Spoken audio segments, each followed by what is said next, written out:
party was full and bright, filled with lights, music, and crowds of people wearing dresses and suits.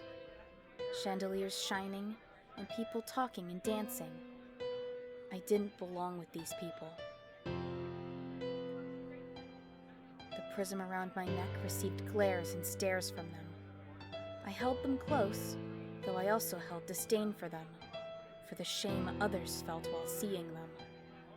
I lowered my head, avoiding their gaze.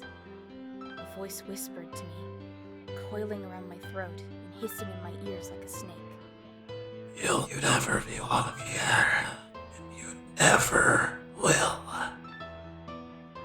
I let out a gasp and ran out, the garden dark to the party inside. The fountains and grand gardens felt alien and dead compared to the magic of society. This prism, the source of shame and ignorance. If I ripped off the pendant, its mark would still be left in their memories and eyes, like scars on wood. A man with a long coat and hat, and he smiled at me. He reached out and patted me on the head. I recognized him.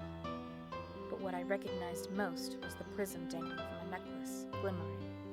It had purple rose petals. He grinned slyly, as if he knew what I was thinking. She grew irritated suddenly. She had been raised to ignore her shunned uncle, but how hypocritical it was to do so. "We are nothing alike! You have no value like they do!" She spat, angrily offended. His smile didn't fade. He reached into his coat and pulled out a file, and dropped it in her lap. See for yourself. She hesitantly opened the file, shooting him a look. But curiously, she opened the pages. It was a detective case file. She started reading, and it seemed almost magically, a video started playing before her eyes on the page. A mental video of her father, paying off hitmen, gambling, betting money on trades. She gasped and shut the book. She looked up at her uncle, and the mental video stopped when she slammed the book. He gave her a kind smile. We do have value. We just see the truth they wish to keep hidden. She looked down at the book again. She felt the urge to open it again. She knew her father had done bad things, but... They will only make you miserable here. Her uncle adjusted his hat.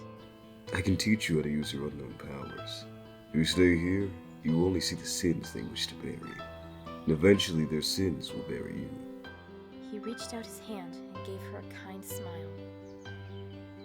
She blinked, tears streaming down her face.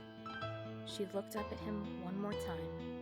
Then, without a word, she took his hand.